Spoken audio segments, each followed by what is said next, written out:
బులెటిన్లో breaking news చూస్తున్నాం. ఈ నెల 25న Telangana Congress party booth level committee సమావేశం జరగనుంది. ఈ సమావేశానికి ఏఐసీసీ అధ్యక్షులు మల్లికార్జున ఖర్గే హాజరు కానున్నారు. లాల్ బహదూర్ స్టేడియంలో సమావేశం నిర్వహించేందుకు పార్టీ శ్రేణులు ఏర్పాట్లు చేస్తున్నారు. ఈ సమావేశంలో మొత్తం 44,000 కాంగ్రెస్ బూత్ ఏజెంట్లు హాజరయ్యే అవకాశం ఉన్నట్లు తెలుస్తోంది. లాల్ బహదూర్ స్టేడియంలో ఏర్పాట్లను కాంగ్రెస్ ఇన్ఛార్జ్ దీపాదాస్ మున్సీ పరిశీలించారు. పార్లమెంటు ఎన్నికల్లో మెజారిటీ స్థానాలు గెలిపే లక్ష్యంగా సమావేశం నిర్వహిస్తున్నట్లు సమాచారం. ఇప్పటికే 17 పార్లమెంట్ స్థానాలకు కోఆర్డినేటర్లను అధిష్టానం నియమించింది.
బ్రేకింగ్ న్యూస్ చూస్తున్నాం. ఈ నెల 25న Telangana Congress party booth level committee సమావేశం జరగనుంది. ఈ సమావేశానికి ఏఐసీసీ అధ్యక్షులు మల్లికార్జున ఖర్గే హాజరు కానున్నారు.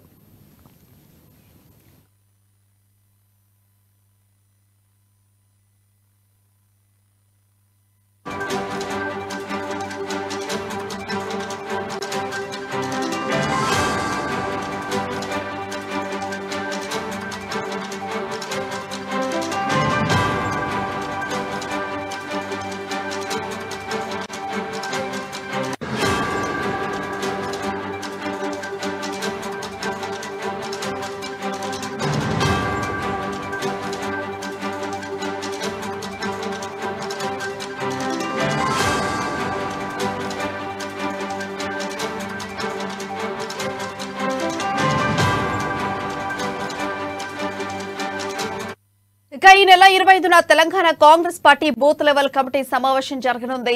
ఈ సమావేశానికి ఏఐసీసీ అధ్యక్షులు మల్లికార్జున ఖర్గే హాజరు కానున్నారు.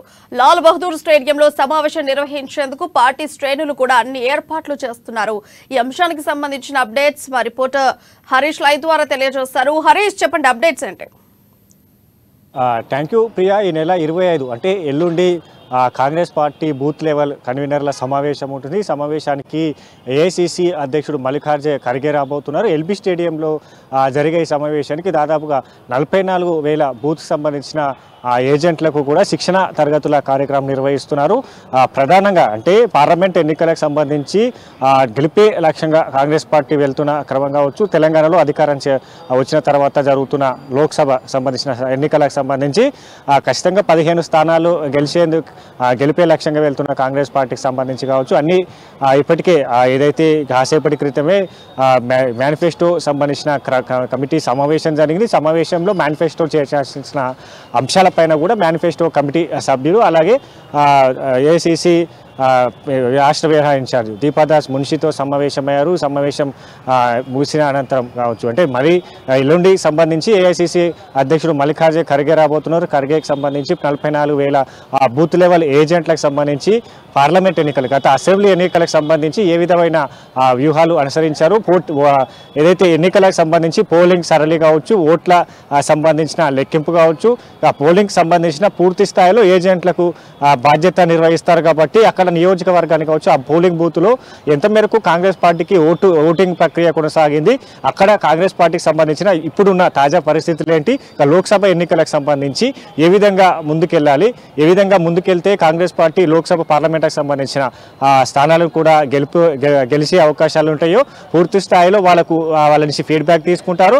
ఇక్కడ పూర్తిగా వచ్చే ఎన్నికలకు సంబంధించి అధిష్టానం పలు సూచనలు, కార్యాచరణ కావచ్చు, వ్యూహాలు కావచ్చు, ఇక బూత్ లెవెల్ ఏజెంట్లకు సంబంధించిన కన్వీనర్లకు కన్వీనర్లకు దిశానిర్దేశం చేసే కార్యక్రమం ఉంటుంది. దాంతో పాటుగా ఎన్నికలకు సంబంధించిన బూత్ లెవెల్లో అనుసరించాల్సిన విధి విధానాలు కావచ్చు, వాటి కార్యాచరణ కావచ్చు, వీటన్నిటిపైన కూడా మెటీరియల్తో ఇచ్చే సబ్జెక్ట్తో కూడిన మెటీరియల్ ఇచ్చే అవకాశం కనిపిస్తుంది. దీనికి సంబంధించి కూడా ఇప్పటికే ఏర్పాట్లు పూర్తయి లాల్ బహదూర్ స్టేడియంకి సంబంధించి కూడా రేడ్లుండి జరగబోయే ఈ సమావేశానికి సంబంధించి కూడా ఏర్పాట్లు కొనసాగుతున్న క్రమం ఉన్నది. ఇప్పటికే పార్లమెంట్ ఎన్నికలకు సంబంధించి 17 పార్లమెంట్ ఎన్నికలకు సంబంధించి కూడా 14 ఇన్ఛార్జ్ మంత్రులుగా నియమించారు.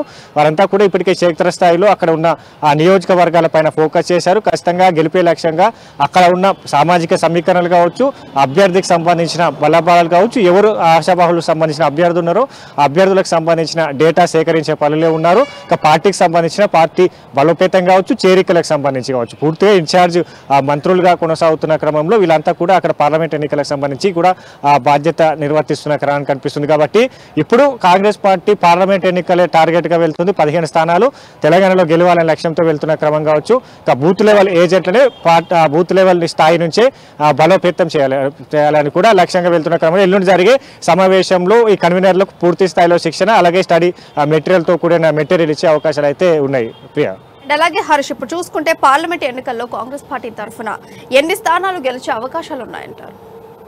ఖచ్చితంగా అసెంబ్లీ ఎన్నికల తర్వాత కూడా తెలంగాణలో జరుగుతున్న పార్లమెంట్ ఎన్నికలు కాబట్టి 64 స్థానాలు ప్లస్ సిపిఐ ఒక స్థానం అసెంబ్లీ ఎన్నికలకు సంబంధించి కాంగ్రెస్ పార్టీ గెలిచిన స్థానాలు కావచ్చు. ఇక కొంతమేర పార్టీ ఏదైతే బీఆర్ఎస్ సంబంధించి బలహీనపడుతుంది, అక్కడ బీజేపీ స్థానాలకు సంబంధించి కూడా ఇప్పటికే అక్కడి నుంచి నేతలు కావచ్చు, బీఆర్ఎస్ నుంచి పార్టీ నేతలు కావచ్చు, అంతా కూడా కాంగ్రెస్ పార్టీలోకి వస్తున్నారు. కాబట్టి ఆ నియోజకవర్గాల పైన కూడా కాంగ్రెస్ పార్టీ ఇప్పటికే బలహీనంగా ఏదైతే పార్టీ బలహీనంగా ఉందో ఒక ప్రత్యేకంగా ఆ నియోజకవర్గ పైన ఫోకస్ చేసింది. అక్కడ కూడా పార్టీని బలోపేతం చేస్తున్నారు. పార్టీకి సంబంధించిన బీఆర్ఎస్ కావచ్చు, ఇతర నేతల్ని ఏదైతే కాంగ్రెస్ పార్టీలో చేర్చుకుంటున్న చేరికలు కావచ్చు, ఇక పూర్తిగా ఇప్పుడు టార్గెట్గా వెళ్తున్నారు.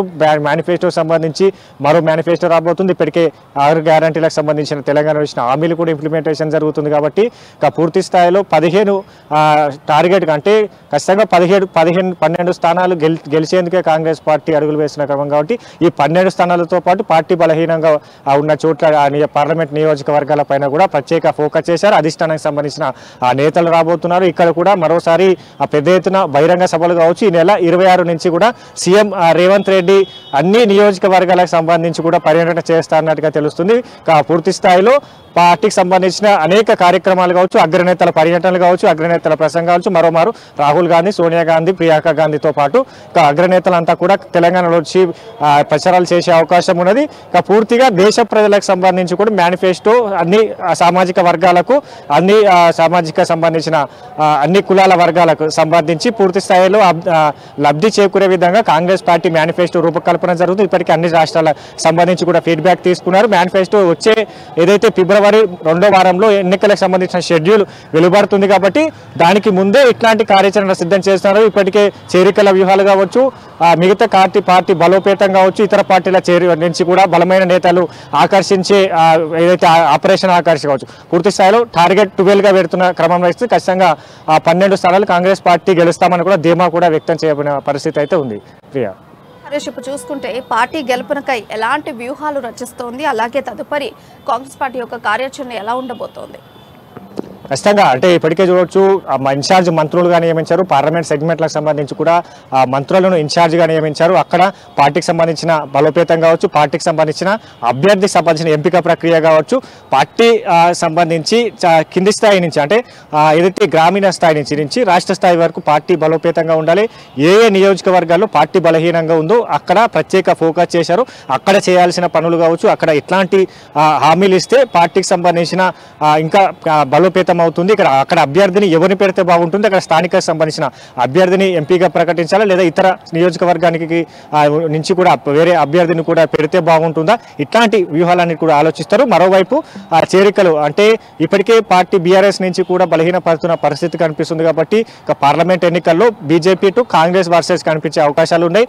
దాంట్లో భాగంగానే ఇప్పుడు కాంగ్రెస్ పార్టీకి సంబంధించి ఇతర ప్రాంతీయ పార్టీలు ఇప్పటికే సిపిఐకి సంబంధించిన మద్దతు కొనసాగిస్తుంది. ఇక్కడ టీజేఎస్ పార్టీ పార్టీ కూడా మద్దతు ఇస్తున్న నేపథ్యం కావచ్చు, ఇతర బీజేపీ బీఆర్ఎస్ పార్టీల నుంచి కూడా బలమైన నేతలను ఆకర్షించే క్రమంలో ఇప్పటికే మున్సిపల్ సంబంధించిన కౌన్సిలర్ కావచ్చు, ఇతర కింది స్థాయి నేతలందరినీ కూడా లోకల్ లీడర్లు పూర్తిగా లోకల్ లీడర్ల పైన ఫోకస్ చేశారు. వాళ్ళంతా కూడా కాంగ్రెస్ పార్టీలో చేరుతున్న క్రమం కనిపిస్తుంది. కాబట్టి ఇప్పుడు పార్లమెంట్ నియోజకవర్గాల పైన కూడా టార్గెట్ అక్కడ బీఆర్ఎస్ బలమైన నేతలు వాళ్ళందరినీ కూడా కాంగ్రెస్ పార్టీలో చేర్చుకోవడం కావచ్చు, వాళ్ళతో మంతనాలు జరపడం కావచ్చు, అక్కడ ఆ టికెట్లు ఇచ్చే అవకాశం పైన కూడా చర్చలు జరిగే అవకాశం కనిపిస్తుంది. కాబట్టి అన్ని వ్యూహాలతో కాంగ్రెస్ పార్టీ ముందుకు వెళ్తుంది. ఖచ్చితంగా ఈ దఫాలో ఏదైతే బీజేపీ ప్రభుత్వం 10 ఏళ్లుగా అంటే 2 దఫాలుగా అధికారంలో ఉన్నది కాబట్టి ఇప్పుడు కాంగ్రెస్ పార్టీ అధికారంలో రాబోతుంది. రాహుల్ గాంధీ ప్రధాని కాబోతున్నాడు. ఇప్పటికే దేశంలో ఉన్న అక్కడ బీజేపీ ప్రభుత్వ వ్యతిరేక విధానాలు కావచ్చు, బీజేపీకి సంబంధించిన ఏదైతే అదాని ప్రధాని సంబంధాలు కావచ్చు, నిత్యావసర సరుకుల ధరల పెరుగుదల కావచ్చు, వీటి అన్నిటిపైన కూడా ప్రజలు విసిగి ఉన్నారు. కాంగ్రెస్ పార్టీ దానికి ప్రత్యయమని వాళ్ళు గెలిపే లక్ష్యంగా వెళ్తున్న ధీమాతో వ్యక్తం చేస్తున్న క్రమం కావచ్చు. ఇక దేశవ్యాప్తంగా తో పాటు పోల్చి చూస్తే తెలంగాణలో 12 స్థానాలకు మించకుండా అధికారంలోకి వస్తామని కూడా ఇక్కడ రాష్ట్ర నేతలు కావచ్చు, ఆ పీసీసీ వర్గాలు పేర్కొంటున్న పరిస్థితి అయితే ఉంది. Right, Harish, thank you for your updates.